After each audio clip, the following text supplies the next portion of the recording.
Muy buenas a todos, bienvenidos a este nuevo tutorial de pandas. Este vídeo es parte de una serie más larga, el link está en la descripción. Y este vídeo es un poquito especial porque es como un bonus o algo que a lo mejor podrías sobrevivir sin saberlo, pero que luego cuando te llega el momento en el que tu dataframe está ocupando mucho espacio, pues se agradece saberlo. Entonces lo que vamos a ver va a ser cuestiones de memoria, de cuánto ocupa el dataframe y cómo hacer que ocupe menos. Así que nada, vamos a ello.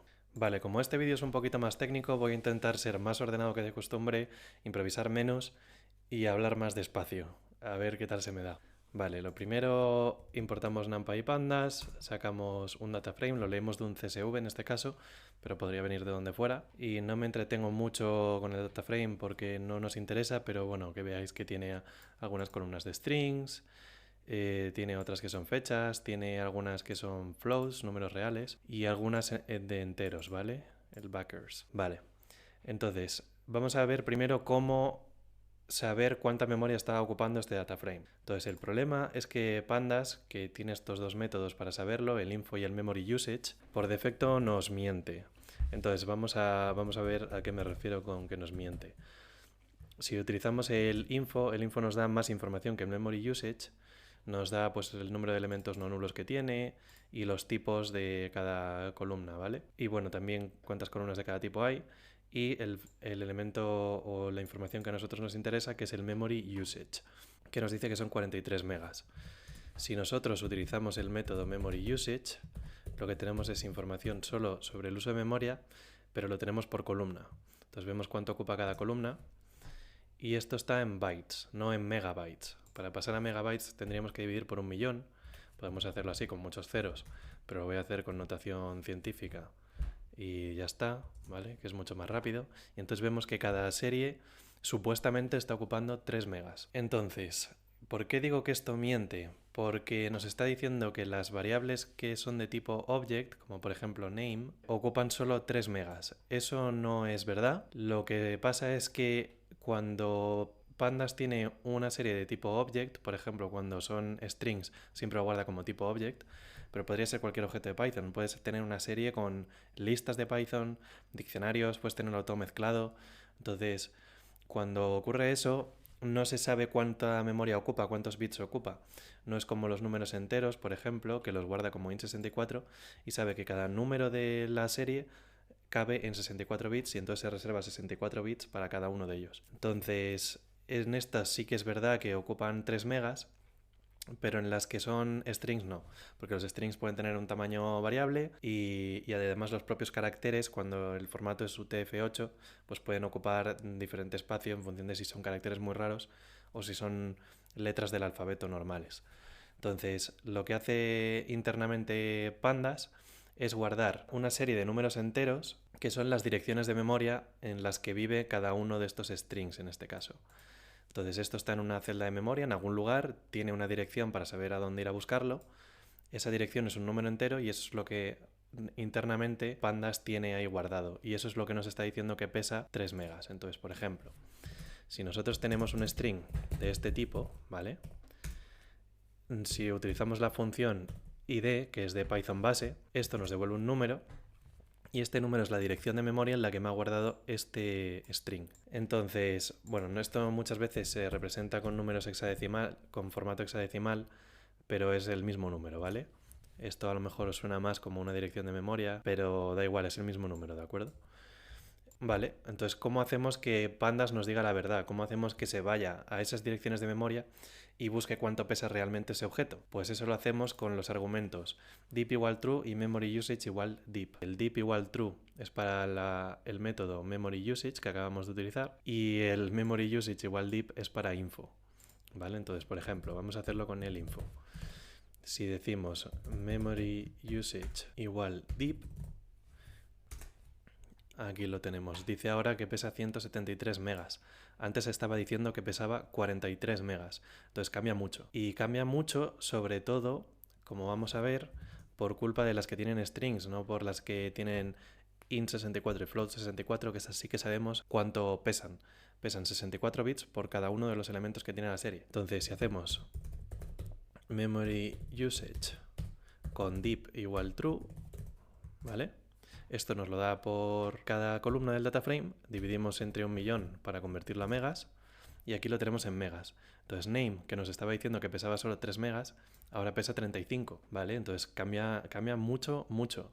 Y de hecho el grueso del peso de este data frame está viniendo de las columnas que tienen strings. Entonces en realidad cuando queramos recortar el tamaño de un data frame, muchas veces lo que vamos a poder hacer sobre todo es recortar por la parte de las columnas que sean strings, que son las que más suelen ocupar. Vale, entonces todas estas category, main category son todas de strings, y entonces vamos ahora ya con la segunda parte, que es cómo reducir el tamaño de nuestro data frame. Entonces vamos a ver cómo reducir el tamaño de data frame para las variables numéricas por un lado y para las columnas que tienen strings por otro. Así que nada, vamos con la segunda parte. Vale, entonces, con las variables numéricas, ¿cuál es el truco? El truco no tiene ningún misterio. Si estamos reservando 64 bits para cada número de la serie, pues la idea es, bueno, y podríamos a lo mejor reservar en lugar de 64 bits solo 32 bits. Pues a veces sí que se puede. No es fácil saber cuándo se puede y cuándo no, pero por ejemplo en el caso de los enteros sí que es súper fácil. Entonces vamos a ver eso primero. ¿Qué ocurre? Aquí nosotros tenemos una variable backers que es de números enteros y que son números enteros en general pequeñitos. Esta variable lo que es en realidad es número de personas que ha financiado un proyecto. No nos importa, la cuestión es que son personas y podemos ver cuánto es el máximo. Sabemos cómo son personas, sabemos que va desde 0 hasta, pues en este caso, hasta 219.382. ¿Qué podemos hacer con esto? Pues podemos ver si estamos reservando mucha memoria para cada uno de estos números, que en general pues son bastante pequeñitos. Podemos ver con el describe, podemos ver, pues mira, que el 75% de los datos son menos de 56, ¿vale? Aunque hay alguno que sea 219.000, en realidad ocupan muy poquito. Y bueno, pero a nosotros nos preocupa sobre todo el máximo porque queremos que quepan todos los números, no solo la mayoría. Entonces lo que podemos hacer es llamar a la función de NumPy que se llama iInfo, que significa integer info, y decir, pues dame el int32, venga. Y esto lo que nos cuenta es cuál es el número mínimo que podemos guardar con int32 y cuál es el número máximo. Entonces el número máximo, lo podemos ver aquí, son 2.147 millones y pico. Y claro, si el máximo de nuestro dataset son 219.000, tiene sentido que vaya a llegar a 2.147 millones de personas. Eso son como 2/6 de la población mundial, entonces no va a pasar.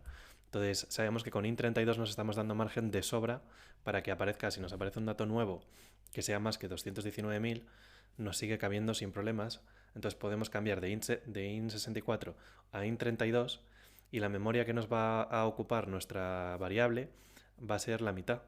Que bueno, es la mitad de 3 megas, tampoco es mucho, pero si tuviéramos un data frame muy grande, sobre todo compuesto por columnas numéricas con muchos enteros, pues oye, al final esto puede sumar. Entonces por eso lo vemos. Ahora, el problema es con los floats. Los floats son un lío increíble. Básicamente lo que ocurre es que, claro, si tú tienes un float con una parte entera muy grande, el número de decimales que puedes guardar es pequeño, que en realidad tampoco es que te importe mucho, porque si el número ya es muy grande, ¿qué más te dan los decimales en general? Entonces, ¿cómo se sabe más o menos qué puedes guardar con un float 32? Pues tiene NumPy la función análoga que es finfo, el float info, y que nos da información sobre qué podemos almacenar, perdón, con el 32 nos interesa, con float 32. Y vale, a ver, esto es orientativo, ¿de acuerdo? Esto cogedlo con pinzas, pero básicamente con la resolución nos dice que si tenemos un número con una sola unidad, por ejemplo 1, algo, ¿vale? Podemos meter hasta 6 decimales más o menos. Ahí ya empieza a fallar y ya empieza a haber redondeos raros y todo eso. Pero claro, como digo, si tú metes aquí una parte entera más grande, el número de decimales que puedes guardar es menor, entonces esto tampoco te dice gran cosa. Y luego también te dice el mínimo y el máximo. Esto sí que es curioso porque si por ejemplo tenemos un array de NumPy con un solo elemento, que es el máximo que nos dice aquí, vale, y le decimos que el dtype lo queremos de verdad en float 32, que no nos lo ponga en 64. Hasta aquí todo bien, este número lo guarda, pero si se nos ocurriera solo sumarle 1, ya nos dice que infinito, ¿vale? De todas maneras, yo he visto a esto hacer cosas raras, desbordarse y que empiecen a salir números raros en lugar de infinito. Entonces yo tendría mucho cuidado con esto, pero sobre todo es que daos cuenta de que si se desborda el espacio reservado para ese float, te puede pasar que te salga un número diferente que parece real, no te da error, pero estás haciendo un análisis de datos que no tiene nada que ver con la realidad. Entonces yo en general con los floats recomendaría dejarlo en float 64 siempre que se pueda. Y si resulta que a ti no te importan mucho los decimales, porque por ejemplo en este caso nosotros estábamos trabajando en este data frame, esto por ejemplo el goal o el pledge, por ejemplo, que esto es cuánto dinero han dado esas personas, ¿vale? Pues esto tiene números decimales, por ejemplo que hay uno, y entonces en este caso, a ver, si estamos con 6.240 euros, ¿qué más nos da? ¿Un euro arriba, un euro abajo? ¿O cuántos céntimos haya? Entonces lo que podemos hacer es redondear y luego convertirlo a número entero. Esa sería personalmente mi manera de recortar estos números. Entonces, ¿cómo podemos hacer eso? Pues si tenemos dfd pledge, que es la variable que acabamos de ver que tiene decimales, ¿vale? Esta lo que podemos hacer es redondearla con la función de Python base que se llama round, ¿vale? Y aquí vemos el resultado. Y esto nada, esto lo podemos poner si el máximo no es muy grande, que bueno, vamos a ver, son 20 millones. El máximo con el IN32, lo vimos antes, eran 2.000 y pico millones. Malo será que aparezca un proyecto que consiga una financiación de más de 2.000 millones. Me parece una locura. Entonces lo que podemos hacer es redondearlo y hacer astype IN32 y ya lo tenemos. Y estos datos son tan válidos para cualquier análisis o casi cualquier análisis que vayamos a hacer como los floats originales y nos ocupan la mitad de memoria, ¿vale? Entonces esto con respecto a cómo recortar el espacio que nos ocupa en memoria las columnas que son numéricas. Y ahora vamos con lo que de verdad nos va a suponer un cambio importante en el peso de nuestro data frame, que es convertir algunas columnas que tienen strings a un tipo de pandas que es category. Cuando haya pocos elementos distintos, cuando haya pocos elementos únicos en una columna, por ejemplo, cuando sea el país, países hay como 180, entonces, claro, se va a repetir un montón los valores. ¿Eso cómo lo sabemos? Pues, por ejemplo, si tenemos country, creo que había una columna country, sí, pues si hacemos unique, utilizamos el método unique, sabemos que hay pues solo estos elementos. Entonces nosotros en estos casos lo que podemos hacer es ponerlo como category y entonces nos ocupa mucha menos memoria. Entonces vamos a ver que esto dividido entre 1.000.000 para convertir a megabytes, ¿vale? Esto nos ocupa 25 megas. ¿Y qué pasa si lo convertimos en categoría? As type category. Ahora nos ocupa 3 megas, ¿vale? ¿Por qué nos ocupa tan poquito? Porque en realidad lo que está haciendo es codificarlo como enteros. Entonces dice, pues a ver, si nosotros solo tenemos 23 elementos distintos, pues entonces yo puedo hacerme una columna que solo tenga enteros, que vaya desde el 0, sean enteros del 0 al 23, y entonces pues si nuestra columna country tiene, pues mira, imagínate, Reino Unido sería 0, Estados Unidos sería el 1, pues 0, 1, 1, 1, 1 y así.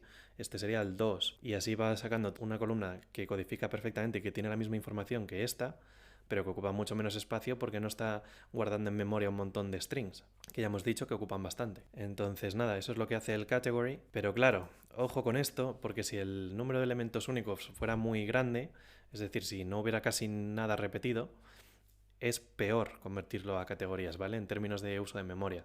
Ocupan más. ¿Por qué? Porque estás guardando ahora una lista de enteros y aparte estás guardándote una lista como esta, pero que es súper larga porque tiene un montón de strings todos diferentes. Entonces, una columna a la que le pasa eso es la columna name, que es el nombre del proyecto que se ha financiado, ¿vale? Ya vemos que estos son casi todos diferentes. Sin más, sería muy raro que hubiera muchas repeticiones y efectivamente pues de 178.000 tenemos 175.000 que son distintas, ¿vale? Pero bueno, entonces si hiciéramos exactamente lo mismo que hemos hecho de convertirlo a categorías, ¿vale? Con esta columna, pues vamos a ver que pesa más, no menos. Entonces ojo con eso. ¿Ves? Esta pesa 38 megas, que es muchísimo. Y esta columna convertida a categoría, que además tarda un poquillo, pesa 50 megas, o sea, está pesando más. Entonces no lo hagáis a lo loco, intentad siempre convertir a categorías cosas que de verdad sean categorías con pocos elementos y ya con eso conseguimos un cambio brutal. vimos que en esta columna que estaba pesando 25 megas pasaba a 3 megas, o sea que de verdad cambia. Y nuestro dataframe original pesaba 43 megas, solo cuando estaba contando las columnas de números reales, números enteros y luego las direcciones de memoria de los objects. Y luego, en cambio, cuando teníamos en cuenta cuánto pesaban de verdad los strings, nos salía que pesaba 173 megas. Si en varias columnas de estas convertimos 25 megas en 3 megas, pues estamos a lo mejor reduciendo a un tercio el tamaño del dataframe en este caso. Entonces, bueno, nada, hasta aquí estos eran los truquitos que quería comentar. Hay alguno más que se podría hacer con strings, que sería cambiar el encoding al Latin. En ciertos casos, a veces funciona. Pero bueno, el cambio no suele ser muy grande en la memoria que ahorras y es súper peligroso porque te pueden salir caracteres. Bueno, se te puede llenar de interrogaciones, sería lo que pasaría. Pero no me voy a meter en eso porque ya me parece intentar rascar el último poquito y seguramente no valga la pena. Si ya te está ocupando tanto el dataframe que no puedes trabajar con él, lo más seguro es que necesites utilizar Spark o alguna cosa así. O coger una máquina más gorda en Google o en Amazon o donde sea. Así que nada más, hasta aquí este vídeo. Si te ha gustado, dale like, suscríbete y compártelo con quien le pueda venir bien. Y nada, ya sé que esto seguramente se te acabará olvidando, pero recuerda cuando se te esté llenando la RAM que este vídeo existe, que puedes volver a mirarlo y que no cada cosa que hagas clic no te vaya a 2 por hora, ¿vale? Así que nada, nos vemos en el siguiente vídeo, espero que te haya gustado y nada, hasta la próxima.